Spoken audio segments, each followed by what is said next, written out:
During Christmas dinner, my uncle pointed at me and laughed.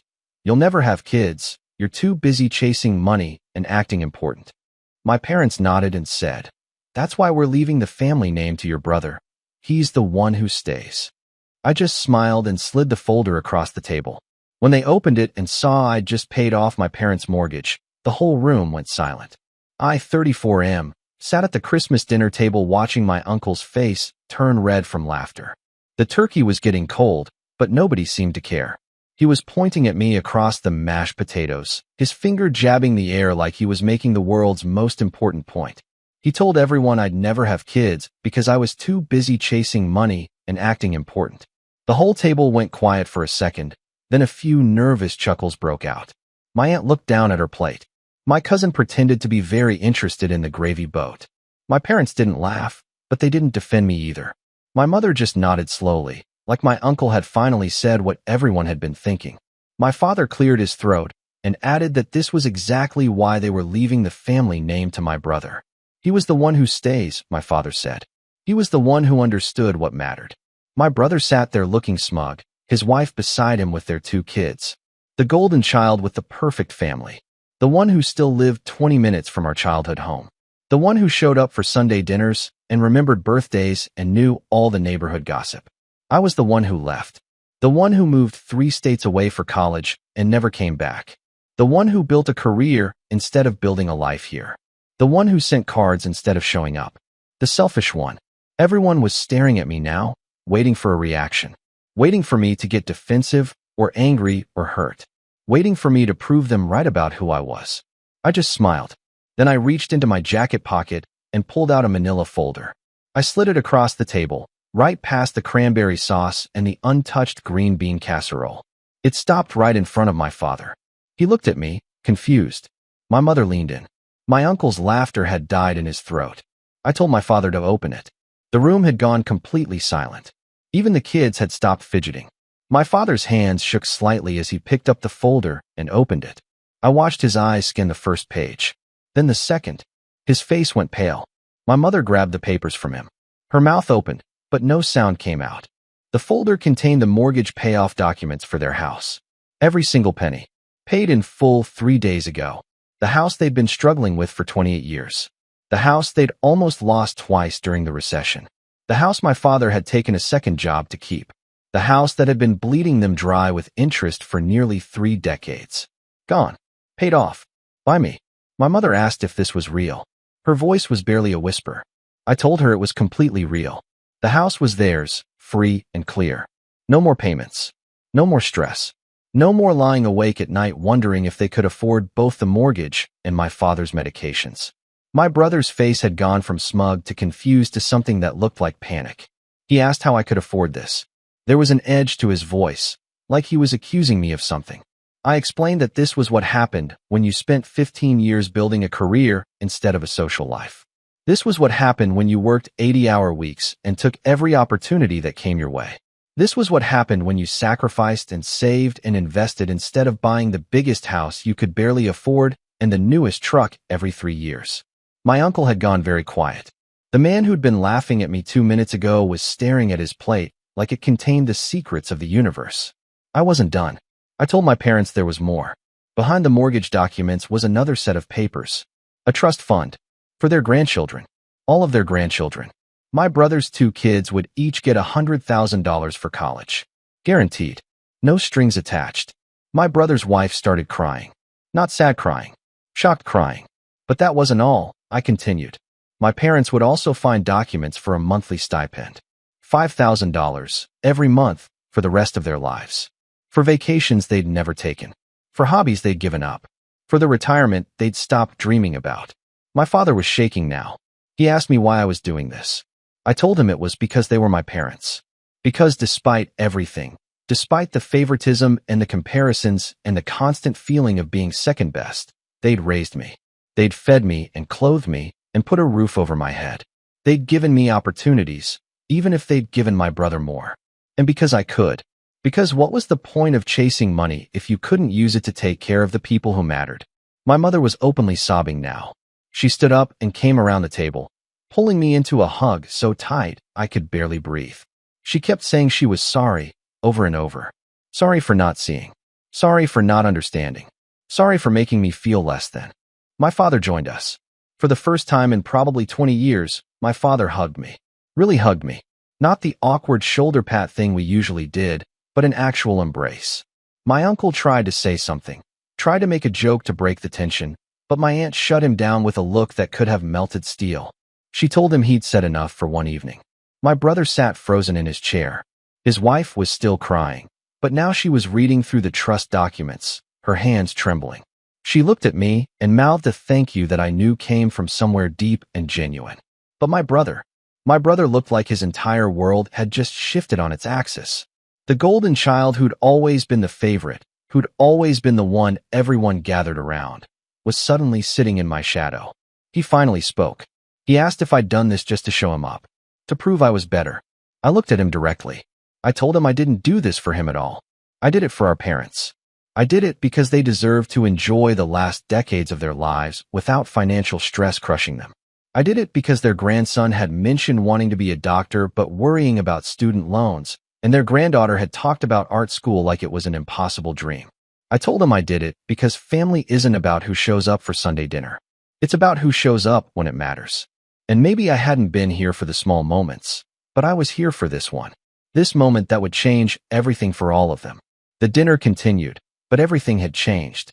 The dynamic had shifted so fundamentally that you could almost see the air rearranging itself around us. My uncle didn't make any more jokes. My parents kept looking at me like they were seeing me for the first time. My brother's wife kept glancing between her husband and me, like she was recalculating everything she thought she knew. The rest of the evening was awkward. People didn't know how to act around me anymore. I wasn't the disappointment they could dismiss. I wasn't the punchline to their jokes about family values versus career ambition. I was something else entirely now, and they didn't have a script for it. When I was leaving, my mother walked me to the door. She held both my hands and looked me in the eyes. She told me she'd been wrong. So wrong. About everything. About what mattered. About who I was. About what success looked like. I told her I knew. I'd always known. But I'd also learned something important over the years. Their approval wasn't what drove me. It wasn't why I worked hard or why I succeeded. I did those things for myself. Because I wanted to prove to myself that I could. She asked if I could forgive her. I told her there was nothing to forgive. We were family. Family was messy and complicated and sometimes unfair. But at the end of the day, we were still family. She hugged me again, and this time I felt something I hadn't felt from her in years. Pride. She was proud of me. Finally. Update 1. I didn't expect this to blow up the way it did. I also didn't expect what happened 3 days after Christmas. My brother called me. We hadn't spoken since dinner, and honestly, I wasn't sure we would. The conversation started awkward. He thanked me for the trust fund for his kids. He said his wife hadn't stopped talking about it, making plans for their education, crying happy tears every time she thought about the opportunities they'd have. Then he got quiet. He admitted something I never expected to hear. He said he'd always resented me. Not because I left or because I was successful, but because I had the courage to leave. He'd always wanted more than this town, more than the life everyone expected him to live. But he was the good son, the one who stayed, the one who did what was expected. And somewhere along the way, that became his entire identity. He wasn't living his life. He was living the life everyone else wanted for him. He had the wife, the kids, the house close to mom and dad.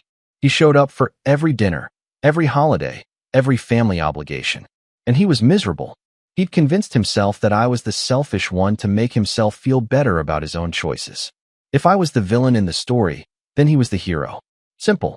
But seeing what I'd done for our parents, seeing the freedom I'd bought them, made him realize something. I hadn't abandoned the family. I just lived my life on my own terms. And in the end, I'd been able to give them something he never could because I'd made different choices. He asked me how I did it, how I had the guts to disappoint everyone and not let it destroy me. I told him the truth. It nearly did destroy me. Those first few years after I left were brutal. Every phone call home was a reminder that I wasn't measuring up. Every holiday I missed was another mark against me. Every family gathering I attended was an exercise in feeling inadequate. But at some point, I realized I had a choice. I could spend my life trying to be who they wanted me to be and end up resentful and unfulfilled. Or I could be who I actually was and deal with their disappointment. Neither option was perfect. Both had costs, but only one let me sleep at night. He went quiet for a long time. Then he told me his daughter had asked him something last week. She'd asked him if he was happy, just like that, out of nowhere. She was 7 years old, and she'd looked at him with those big eyes and asked if he was happy. And he couldn't answer her. He'd frozen, changed the subject. But the question had been eating at him ever since. I didn't know what to say to that. There wasn't a right answer. He had kids, a mortgage, responsibilities. He couldn't just blow up his life because he was having a midlife crisis at 32. But I told him he also couldn't keep living like this. Resentment was poison. It would seep into everything. His marriage, his relationship with his kids, his health. He needed to figure out what would make him happy and find a way to move toward it, even if it was just small steps. Update 2. 2 weeks after that conversation, my father had a heart attack. Minor, thankfully. He was going to be fine. But it shook everyone. I flew back immediately. When I got to the hospital, my brother was already there. So was my mother. My father was asleep, tubes and monitors attached to him, looking smaller and older than I'd ever seen him. My mother grabbed my hand when I walked in. She didn't say anything. She didn't need to. The fear in her eyes said everything. We sat there for hours, the three of us. At some point, my brother said he'd been thinking about what could have happened. If Dad had died. If this had been worse. He said he'd realized he'd spent so much time trying to be the good son that he'd forgotten to actually have a relationship with our father. He couldn't remember the last real conversation they'd had. Not about the weather or the game or what needed fixing around the house. A real conversation. About life. About dreams. About anything that mattered. I admitted I couldn't either. I'd been so focused on proving myself, on building my career and my life, that I'd let the relationship atrophy. We talked on holidays. We exchanged pleasantries. But I couldn't tell you what made my father happy, or what he was afraid of, or what he wanted from the years he had left. My mother started crying. She said she'd done this to us. She and Dad had created this competition between us. This dynamic where one son was good and one was disappointing. And in the process, they'd lost both of us. We were both so busy playing the roles they'd assigned that none of us were actually connecting. When my father woke up, the first thing he did was ask if we were all there. My mother confirmed we were. All of us. He asked us to come closer. His voice was weak, but his eyes were clear. He told us he'd been thinking while he was lying there. About what mattered. About what he'd done wrong. About what he wanted to say while he still could. He apologized. To both of us. For the favoritism. For the comparisons. For making us feel like we had to compete for his love. He said he'd been raised in a family where love was conditional, where you had to earn approval. And he'd repeated that pattern without even realizing it. He told me he was proud of me. Not because of the money or the mortgage or the trust funds, but because I'd had the courage to be myself. To build the life I wanted instead of the life he'd expected. Then he turned to my brother. He told him he was proud of him too. But he also told him something I wasn't expecting. He said he could see the unhappiness in him. Had been seeing it for years. And he was sorry for that too. Sorry for putting so much pressure on him to be the good son that he'd trapped him in a life he never really chose. My brother started crying. Big, gasping sobs. He admitted he didn't know how to be anything else. This was all he knew. This was who he was. My father told him it was never too late to figure out who you really are. He should know. He was lying in a hospital bed at 63, just now realizing he'd wasted decades caring about things that didn't matter. Update 3. It's been 4 months since Christmas dinner. A lot has changed. My father is doing well. He's on medication and going to cardiac rehab. He's also taken up painting, of all things. Terrible paintings. Absolutely awful. But he loves it. My mother says he spends hours out in the garage with his easel, just happy. The monthly stipend I set up has meant they could both retire early. My father left his job 2 weeks ago. My mother is planning to leave hers in the summer. They're talking about traveling. About seeing things they've only seen in pictures. About actually living instead of just surviving. My brother made some changes too. He didn't blow up his life, but he did make some moves. He started taking online classes. Accounting. Something he'd always been interested in but never pursued because it wasn't practical, wasn't what he was supposed to do. He's talking about eventually shifting careers, maybe starting his own small firm. His wife is supportive. Excited, even. She told me privately that she'd been worried about him for years, but didn't know how to help. The trust fund for the kids has changed things for them too. His daughter is taking piano lessons now. His son joined a robotics club. Small things. but they're exploring interests without the constant anxiety about cost. And my brother is encouraging them in a way I never saw our parents encourage us. As for me, I'm thinking about moving back. Not to my hometown, but closer. Maybe an hour away instead of 3 states. I realized something through all of this. I didn't leave because I hated it here. I left because I needed to become my own person. But that work is done now. I know who I am. I don't need the distance anymore. And I miss them. I actually miss my family. Not the family we were, with all the dysfunction and favoritism and unspoken resentment, but the family we're becoming. The one that's learning to be honest, to be vulnerable, to actually care about each other instead of just performing our roles. My uncle, by the way, never apologized. He hasn't said a word to me since Christmas. My aunt told me he's embarrassed, doesn't know how to walk back what he said. I'm not holding my breath. Some people can't admit when they're wrong. That's their burden to carry, not mine. I went to Sunday dinner last week. First time in probably 5 years. It was strange. Good strange. We actually talked. About real things. My father showed me his paintings. My mother talked about the trip to Ireland she's planning. My brother told me about his classes. His kids showed me their latest projects. Nobody mentioned the mortgage. Nobody brought up the trust funds. Nobody treated me like the prodigal son returning. I was just there. Part of the family.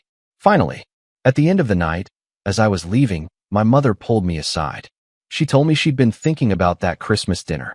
About the moment I slid that folder across the table. She said she used to wonder what it would take for them to really see me. To understand what I'd accomplished and who I'd become. Turned out it took a paid-off mortgage and a folder full of financial documents. She laughed when she said it, but there was sadness there too. Regret. I told her what mattered wasn't how long it took. What mattered was that they saw me now. Really saw me. And I saw them too. Not as the parents who disappointed me or favored my brother or failed to understand. Just as people. Flawed people doing their best. People I loved despite everything. She hugged me tight and told me to come back soon. Not for an obligation. Not for a holiday. Just because I wanted to. I told her I would. And I meant it.